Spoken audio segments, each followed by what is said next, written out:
sons and daughters with a heart of loyalty during tribulation. God predicted that there would be 7 years of great tribulation at the end of the world for mankind. This period of tribulation is a time when heaven's sad twists and turns hit the saints in the 6,000-year course of history. It is a time when all human ties are broken and people face untrustworthy circumstances. No matter how conscientiously one lives righteously, there is a time when one cannot control one's life with one's conscience. It is a time when one cannot control one's life through faith or any doctrine. It is a time when the more purposeful and thoughtful a person is, the more pain he feels everywhere he looks.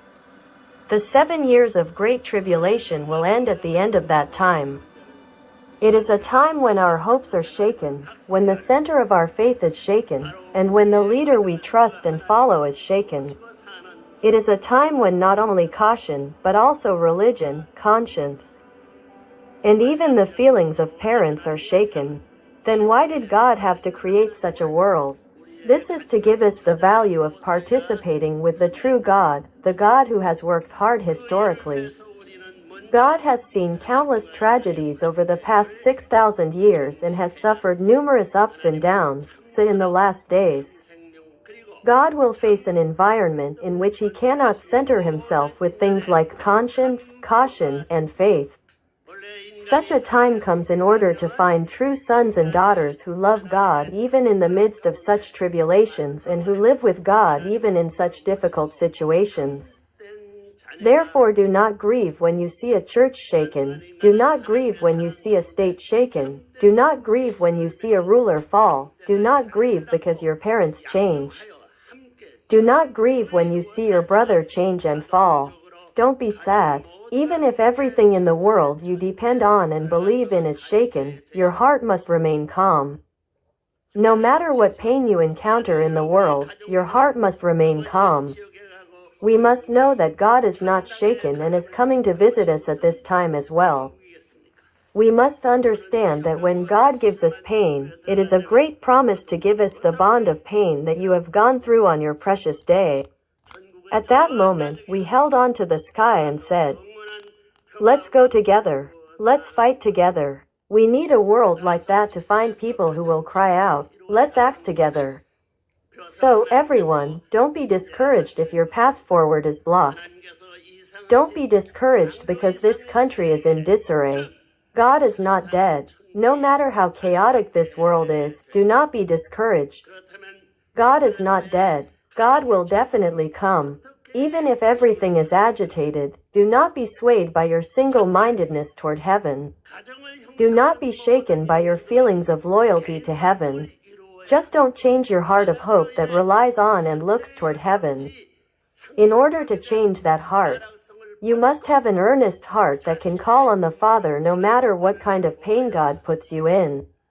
No matter what position you fall into, you must try to climb up while holding on to the string of heavenly heart.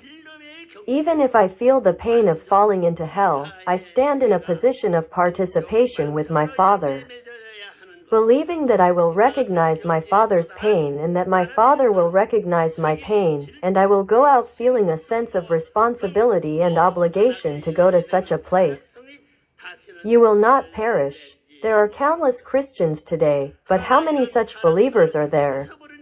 In serving our Father, we should not serve the Father who sits on the heavenly throne, but rather the Father who labors to find true sons and daughters amidst the waves of death. Knowing that Father is my Father, making that Father's circumstances my own, making that Father's feelings my own, and making that Father's wish my wish, I will go proudly before the visiting Father and say, "I am looking for your Son. I knew that this was your wish. I knew that it was your situation to find that Son and unravel the twists and turns of your history, and I knew that it was your heart to want to hold and love your lost son." No matter what kind of disaster, tribulation, or difficulty you face, you must be able to confidently step forward and say, "I am the substance of your hope, the substance of your circumstances, and the substance of your heart." You must understand that only such a person can become the Father's son and someone who can serve the Father. True attitude of service. The reason you have come here today is not to be lifted up into the air in glory and meet the Lord. It is not to meet the Father who commands from the throne of heaven, commanding countless angels. It is to serve the Father who fights with tribulation and lives with pain in the midst of misfortune.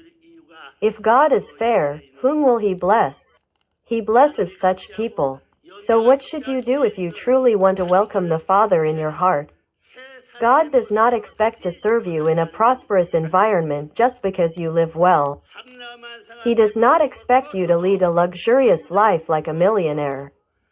Then where do you want me to take you from? He wants to take you from the most miserable place. Just before Jesus died on the cross, He said, my God, why have you forsaken me?" But even on His deathbed, God did not want to meet Him. He was about to meet beyond the edge of death. Why? This is because Satan has invaded even the line of death. Jesus had to cross that death line.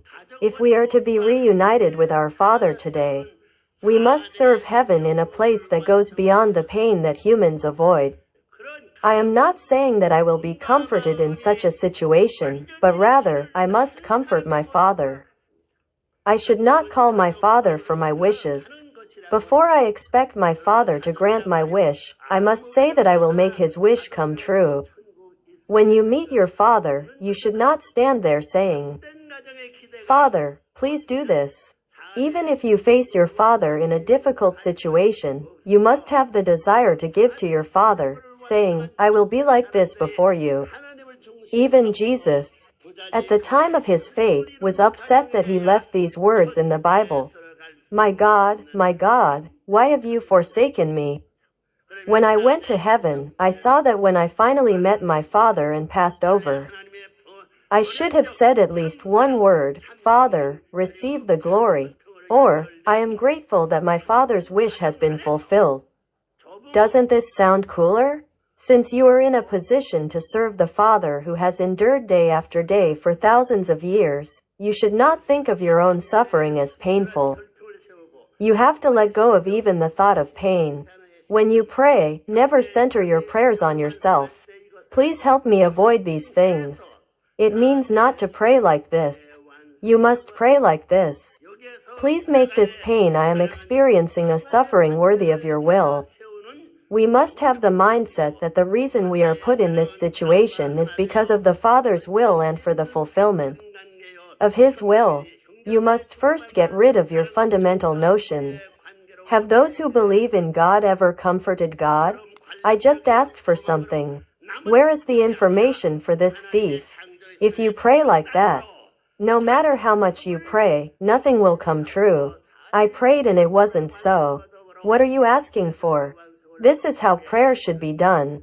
However, the fallen descendants and the sinful people only ask for blessings. What do you want? What do I want from my body? Please allow my body to suffer and be torn to pieces if your will is to be accomplished. Please allow my body to be torn to pieces if your will is to be accomplished. Please take the blessings and glory for yourself and give me the punishment and pain. This is how you should pray. The greatest gift to God